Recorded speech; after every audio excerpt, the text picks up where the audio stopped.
This presentation is about the Chapter 7 in the Government Accounting Manual for National Government Agencies. For this presentation, I'll be discussing the portion about the introduction as well as the financial asset. So medyo malawak yung financial asset or financial instrument na chapter po. It includes discussion on financial asset, financial liabilities, as well as equity instruments, as well as the presentation in the financial statements. So, ang pag-uusapan lang natin for this presentation or uh, the scope of the chapter, what are the principles being covered, as well as the different terminologies that we need to define first. Financial instruments, cash and other financial assets, initial recognition, as well as the measurement of the financial assets, different categories of financial assets, impairment, as well as the recognition and the transfer of financial assets. For the scope of the chapter, so chapter 7 of the GAM for NCAS has provided us with different principles on the presentation of the financial instruments as liabilities or net equity or net assets, and for offsetting financial assets and financial liabilities, as well as recognizing and measuring the financial assets, the financial liabilities, and some contracts to buy or sell non-financial items, as well as how are we going to disclose the financial instruments in the financial statements, evaluating the significance of the financial instruments in the financial position as well as the financial performance of the agency. Okay, as well as the nature and extent of the risk arising from the financial instrument. Of course, in order to understand better the chapter, we need to define some terminologies. So equity instrument, just like the accounting for commercial businesses, when we say equity instrument, it pertains to the contract evidences by the residual interest in the assets of an entity. So residual meaning yung assets mo, i-deduct mo yung mga liabilities mo doon. So yung may iwan doon or yung residual interest doon, ibig sabihin kapag merong assets ka, tapos to-settle mo na lahat ng liabilities and obligations, ang interest na lang na natira doon is the equity. Derivative, it is a financial instrument from the term itself, derives its value from the movement in commodity price, foreign exchange rate, and interest rate of an underlying asset or financial instrument. And financial instrument, when we say financial instrument, it is a contract giving rise to both a financial asset of one entity and a financial liability or equity instrument of another entity. Later on, we'll be discussing that in more details. For another terms, financial asset. So pag sinabi natin financial asset ay asset that are either cash, either equity instrument of another entity. So an example natin dyan could be investment mo doon sa ordinary shares ng ibang entity. So that is your financial asset and equity instrument from another entity. A contractual right to receive cash or another financial asset. Okay? So ano naman yan? Nag-invest ka sa bonds ng another entity. So on your end, that's a financial asset. On their end, that is their obligation. So, ikaw, meron kang right to receive or ng pera o na kaya ng financial asset.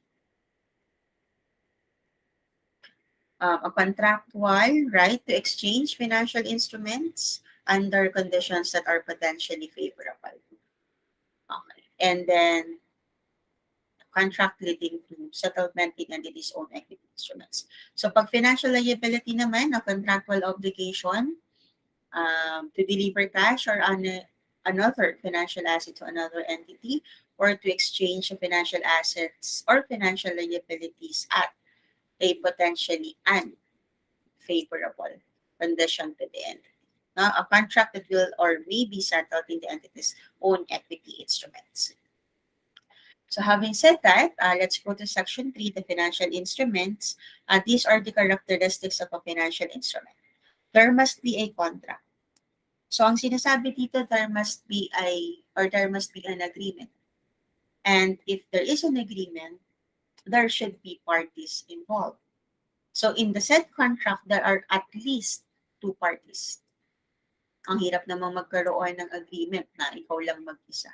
Okay? And the contract will give rise to either or to financial asset of one party and a financial liability or equity instrument ng another party.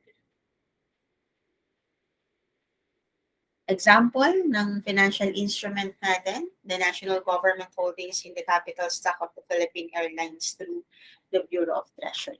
So dito alam naman natin that Philippine Airlines is a privately owned company. So the national government meron siyang holdings doon sa capital stock ng Philippine Airlines. So dalawang parties ang involved, the national government and the Philippine Airlines. In the books of the Philippine Airlines, that is an financial equity instrument. In the books of the Bureau of Treasury, that is a financial asset. Okay? Kasi ang national government ang merong investment doon sa capital stock ng Philippine Airlines. For Section 4, cash and other financial assets, of course, cash is considered to be the most basic financial instrument. Bakit siya most basic? Because it is the medium of exchange, of course. Bibili ka, eto cash. Pautangin mo muna, but eventually you'll be paying cash. Right? It is also the basis on which all transactions are measured and recognized in the financial statements. Other examples of financial assets are those representing the contractual right to receive cash in the future. So, accounts receivable, of course, kapag meron kang customers, okay, the entity has customer at inavail ang kanyang services and product on account. So, of course, meron kang receivable doon. Loans receivable, nagpautang ang entity sa GOCC, sa LGU. So, syempre, nagpautang siya. Eventually, meron siyang makukolekta. Meron siyang contractual right to receive cash in the future. So, that's a loans receivable. Next one, initial recognition of financial assets. So, dito ang pinag-uusapan lang ay just like any accounting. So, the question is, when are we going to recognize a specific account? So, for initial recognition, ang tatandaan lang natin, when the condition na naging party na ang entity sa contractual provisions ng instrument, then it is the time na i-recognize mo na siya as financial asset in your statement of financial position. Of course, recognize mo muna siya sa libro mo. Okay? And once na na-qualify na siya for recognition, the next question will be how much are you going to measure it? So that is the initial measurement of the financial assets. So to answer the question, how much, it depends on whether yung financial asset ay at fair value through surplus or deficit or hindi.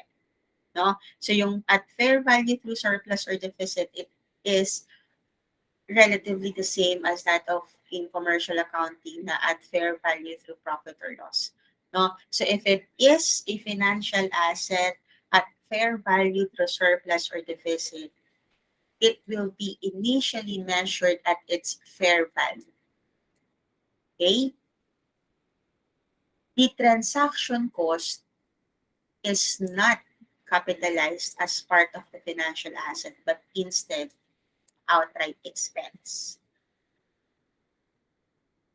But if it is not presented at fair value through surplus or deficit, ang kanyang initial measurement will be the fair value and the transaction cost. Example of the initial measurement. So the first example here is through surplus or deficit. Based on the standard or based on the guide kanina, if it is through surplus or deficit, it will be presented or it will be initially measured at fair value. Okay? Transaction cost or outright expense. So in the example provided here, the value of the financial asset is 500,000 and the transaction cost is 10,000. So paghiwalayin natin ng recognition yon. 500,000 is recognized as the financial asset and the 10,000 will be recognized as an expense. Bakit po natin nasabi na expense ito? Of course, based on the account code that is 5. And the 5 is the start of the digit ng expense accounts. Kapag ka naman po ang financial asset ay hindi at fair value through surplus or deficit, based on our initial measurement guide, both the fair value as well as the transaction cost ang i-recognize mo. So therefore, the entire 500,000 will be recognized as financial asset. Example given here, investment in treasury funds.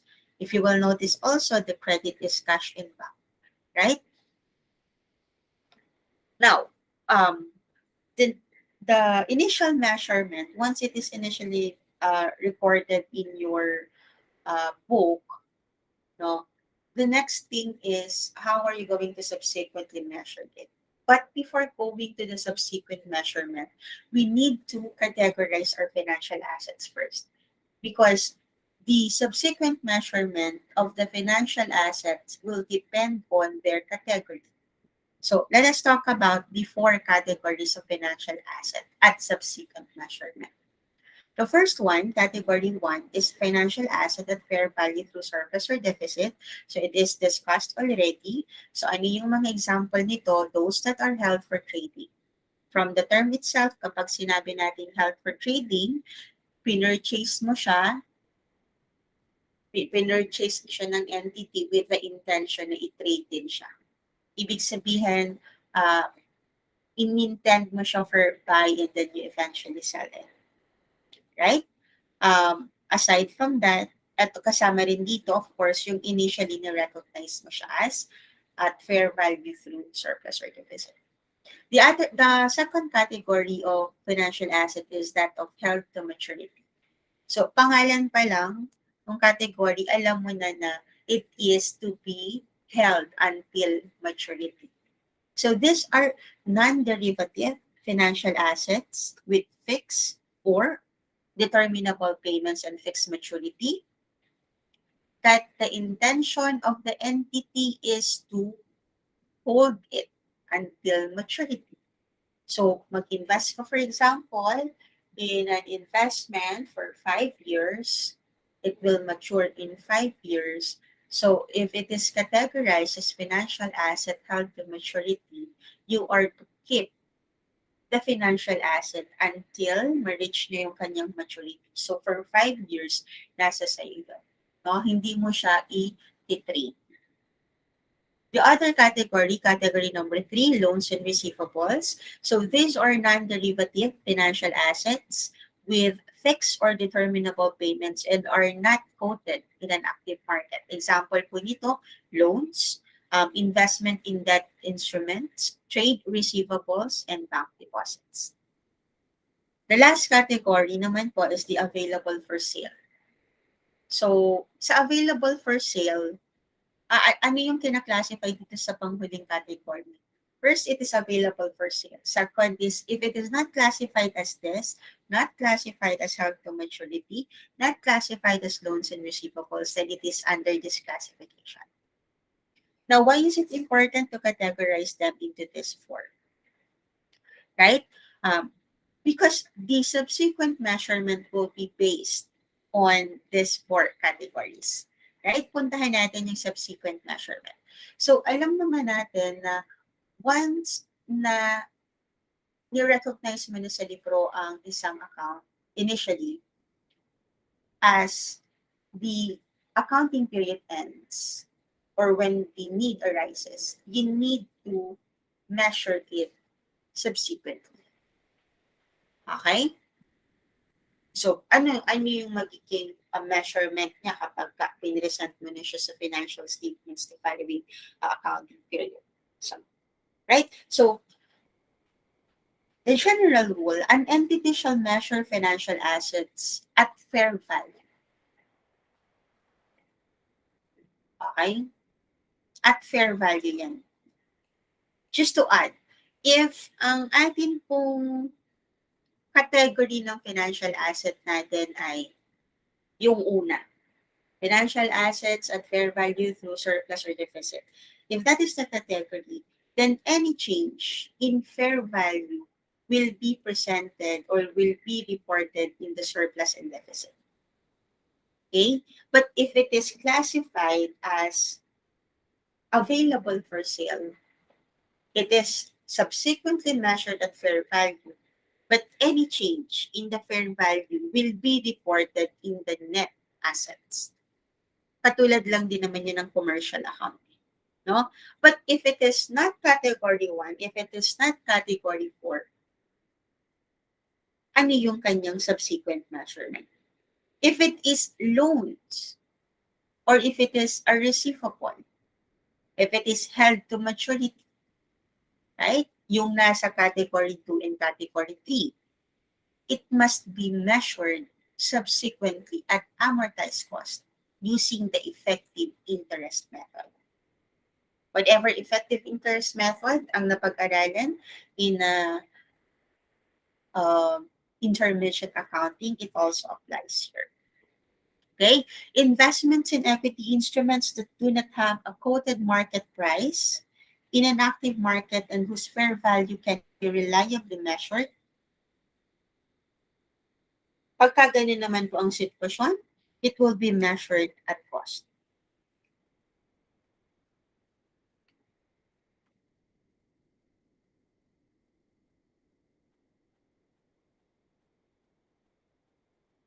Okay. Example natin, subsequent measurement. So, dito sa sample na to, held for trading yan. So, alam naman natin na held for trading. So, category 1 yan.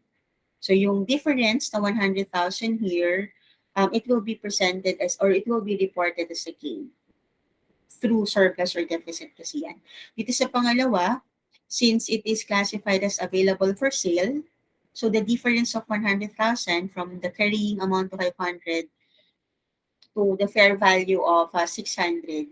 So, ang difference sa 100,000 will be presented in the net assets, no?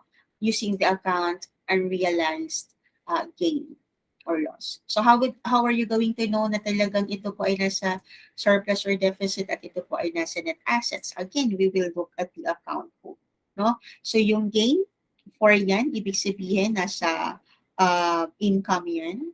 At ito namang unrealized 3 yan, ibig sabihin nasa equity component yan or equity portion, net asset portion. Yun naman pong measurement at amortized cost. So, ano yung mga sample na yun? Loans and receivables, no? Measured at amortized cost. So, paano po yung sa amortized cost? Halimbawa, nag-grant ng loan ang national government sa LGU, kaya meron tayong nakita kanina na loans receivable LGU. So ibig sabihin lang niya, nagpautang ang national government agency, rather ang national government agency sa LGU. So ano yung magiging record ng national government agency or ng entity? So a debit to loans receivable, no, 500,000 and a credit to cash in bank. So meron kang loans receivable dyan.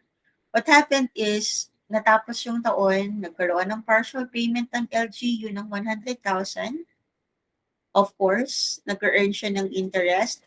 So, on the book of the National Government Agency, naka-receive siya ng 130,000. Saan galing yung 130,000? 100 doon, partial payment ng principal, and 30,000 is considered to be the interest income. No? So, What amount are you going to report the loans sa financial statements mo? So, at amortized cost. Ano yung amortized cost niyan? Yung 500,000 minus the 100,000, which is 400,000 pesos. Pag impairment naman, ano naman yung tinatawag na impairment? So in commercial accounting, we can say na an asset is considered to be impaired if the carrying amount is less than its realizable value. No? So for example, ang kanyang carrying amount or its value in our books or in our records is 100,000. And then considering the realizable value, computing for the present value ng mga estimated future cash flows, 70,000 lang. So it is as if you have 100,000 expecting na makukolekta, yet the realizable is just 70,000. So that particular asset is considered to be or can be considered as impaired. So in terms of impairment ng financial assets, just like in commercial account, the the entity shall assess at the end of each accounting or reporting period if there is any objective evidence that a financial asset or a group of financial assets is impaired. Okay? If such evidence exists, they need to identify the difference, as I have mentioned kanina, ng carrying amount at saka ng realizable value or the present value ng estimated future cash flows. Now, ano yung gagawin dun sa difference? In the example that I have provided, 100,000 is the carrying amount. The present value is 70,000. So, ano yung gagawin dun sa 30,000? Okay? Dahil sa 70,000 na lang yung makukonsider na realizable, the carrying amount should be reduced to 70,000. So the 30,000 should be deducted either, or it could be directly deducted from the carrying amount, or you can use, or the entity can use an allowance account. Okay? The amount of the loss will be recognized in the surplus or deficit. So the 30,000 will be recognized in surplus or deficit. That's a debit. Okay? In the case of accounts receivable, kung nagre-recognize ng allowance for impairment, yung mga factors na kino-consider niya, of course, yung collectibility. O, paano mo malalaman kung how much na lang is realizable? So, there are certain factors that you need to consider. Among the factors, yung aging. No? How long, or, how long na ba yung receivable na hindi nababayaran. Of course, pag tagal na hindi nababayaran yung receivable, baba ng possibility na makolekta siya.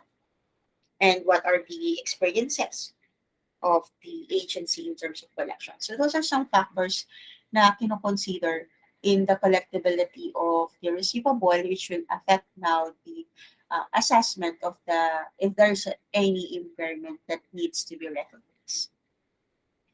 Okay? Next is the example ng impairment natin. So, in this example, merong 1,000 na impairment ng accounts receivable. So, gumamit ng allowance method dito. Allowance account yung ginamit ko. Allowance is a contra asset account. If you will notice, 1 yung kanyang last digit. Napag-usapan natin yan, kapag 1 ang digit niya, siya ay contra account. Okay, so dito din sa kabila, 50,000 naman, impairment naman siya sa loans and receivables. So just like that, impairment loss and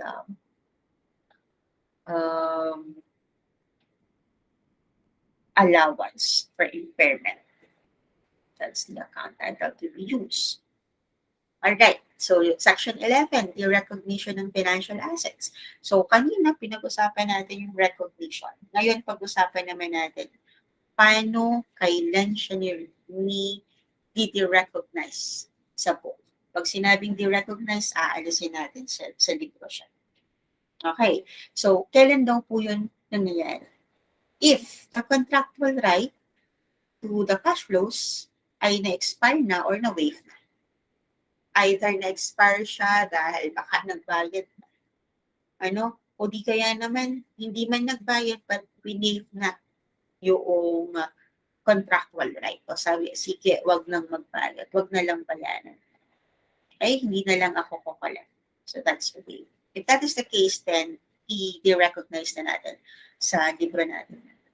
Another reason or another situation that could lead to this ay yung nagkaroon ng transfer ng financial asset. No? So, sa transfer ng financial asset, nagmamatter ngayon kung nagkaroon ba ng substantial transfer ng risk and reward o di kaya naman ay walang control ang na-retain.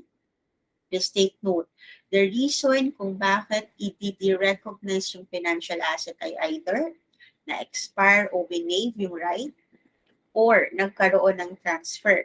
Pero hindi lahat ng transfer ay i-recognize. Ang transfer na i-recognize mo lang ay yung substantially nagkaroon ng transfer ng risk and reward at hindi naka-retain ng control over the financial assets. Okay? Ano yung sample ng derecognition natin? So dito, yung 1 million binayaran. No? May utang ang LGU doon sa agency ng 1 million. Binayaran ngayon ng LGU yung utang. So dahil binayaran na, naka-receive ng pera, kinancel ngayon ang loans receivable. I mean, recognize na ngayon ang loans receivable. Okay? Dito naman sa kabila, instead of na-expire, instead na nagkaroon ng collection, we need yung contractual right to receive na approve naman ng COA. No? Assuming that impairment process have been previously recognized. So, bakit po ganun yung naging assumption? So, perhaps, ang nangyari dito, well, obviously, class, ang lahat ng receivables ay intended para collectahan. Nagpautang ka, of course, kukolektahin mo yun. But there are cases na yung mga parties na pinuutang mo doesn't have the capacity to pay.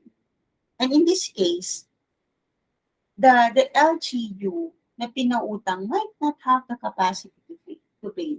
And so, with the approval of the COA, winave na lang ni government agency yung kanyang contractual time to receive cash.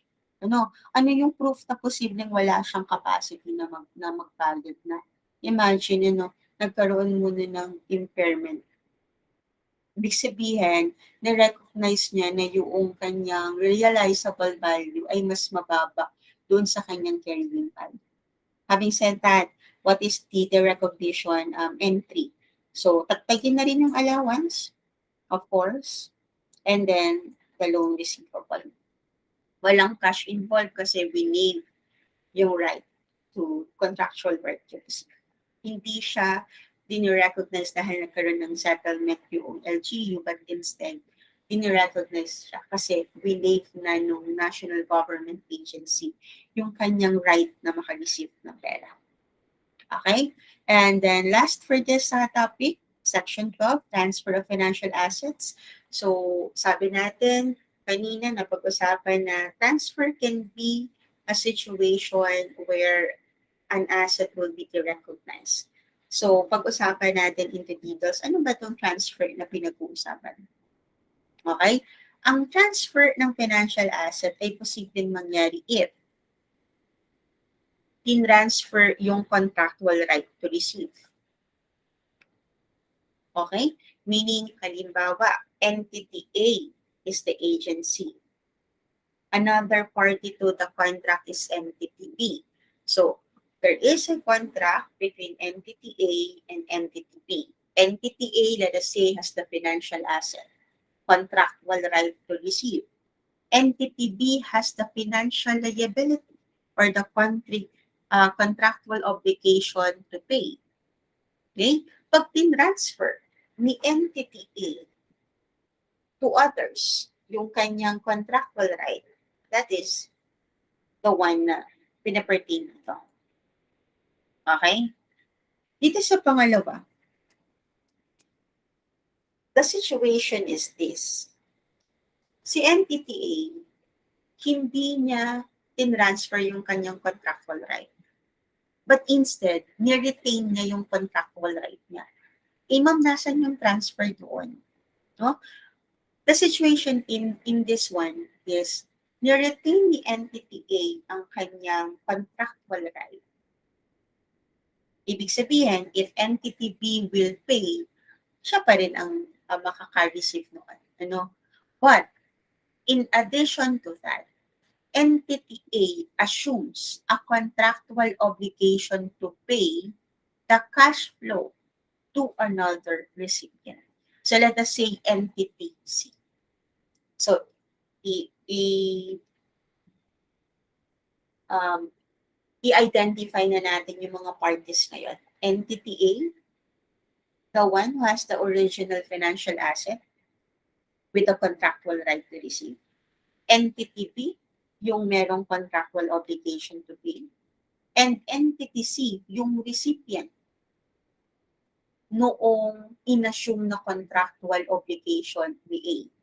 So, dito sa sitwasyon na pangalawa, may mga bagay ka rin dapat i-consider. No? Anong sinasabi dito sa una? Walang obligation si entity A na bayaran si entity C unless nakolekta niya yung dapat niyang makolekta doon sa original asset o yung financial asset na pinag-uusapan natin mula kay entity B. Okay? Although entity A assumes a contractual obligation to entity C, wala siyang obligation na bayaran si entity C unless nakakolekta siya kay entity B. That's the first one. Second condition, the entity is prohibited by the terms of the transfer from selling or pledging the original asset. Okay. So, ibig sabihin nun, although na-retain ni entity A ang contractual right to receive cash, wala siyang full control over the um, wala siyang full control over the financial asset kasi hindi niya pwedeng ibenta at hindi niya pwedeng i-pledge yung original asset unless gagamitin niya yun as security para mabayaran si entity C. Okay, yun yung sinasabi sa second one. Ang sinasabi sa third one, an entity has an obligation to remit any cash flows it collects on behalf of the eventual recipients without material delay. So, ang sinasabi doon, si entity A, pag na-receive niya yung pera from entity B, kailangan it must be remitted to entity C without any material delay. Okay? Parang ang nangyari tuloy dito si entity A, taga-collecta lang. But eventually, yung na-collecta niya, ibibigay din niya kay entity. Oh? So that is transfer. We have to consider other things dun sa transfer. So, when an entity transfers a financial asset, they it needs to evaluate yung extent ng transfer. Ano yung extent ng transfer? Ay, ano ba yung tin-transfer talaga? You know? Yung risk and reward. No? In what way or why is it important to evaluate the risk and reward na na-transfer at saka na-redeem? Kasi it matters kung paano mo siya i-account. Halimbawa po, if we're talking about risk and rewards of ownership ng financial asset, if there is a substantial transfer, kailangan i-recognize yun. Meaning, if based on evaluation, there is a substantial transfer of the risk and rewards, kailangan i-recognize. Alisin natin sa libro. At kung merong natirang kaunti, sabi naman, substantial lang naman. Di naman sinabi na entire risk and reward na transfer. Kung meron man na nagtira, ay i-recognize mo yun separately. No? But the original financial asset should be de-recognized. Ngayon, if substantially naman ang na-retain, ay na-retain naman natin, so walang de-recognition na magaganap. Instead, you continue to recognize the financial asset in the books of the entity. Okay. Ngayon, what if the entity neither transfer nor retain substantially all the risk and rewards? No? Neither na-retain, neither na-transfer yung substantial amount ng the substantial risk and rewards. Ang sunod mong titingnan doon is that kung nakapag-retain pa ng control. Okay? Kung yun naman ang sunod mong i-evaluate. If not, kung hindi po, i-recognize mo yan. Wala na palang control eh. Hindi na-retain yung control, i-recognize natin yan. Pero kung nakapag-retain ng control, tuloy natin. Continue recognizing it as your financial asset. So therefore, we're talking about risk and rewards and the control. No? Kung na-transfer ang substantial or kung walang na-retain na control, tagtagin natin sa libro natin. Which is somehow consistent doon sa discussion natin ng de-recognition kanina. Or andun sa discussion ko ng de-recognition in section number 11. Or section number 10 yata yun. Tama ba? Yeah. 11 nga. De-recognition. Okay? And then, kapag na-retain naman ng control or hindi naman, or naka-retain naman ng risk and reward, i-continue natin yan to being recognized in the financial asset. So that's basically how you account for the transfer, or those are the guides with respect to the transfer of financial assets. Okay, so that would be all for this part, the introduction in financial asset. Another video will be prepared for the second part, which is about the financial liability and equity instrument.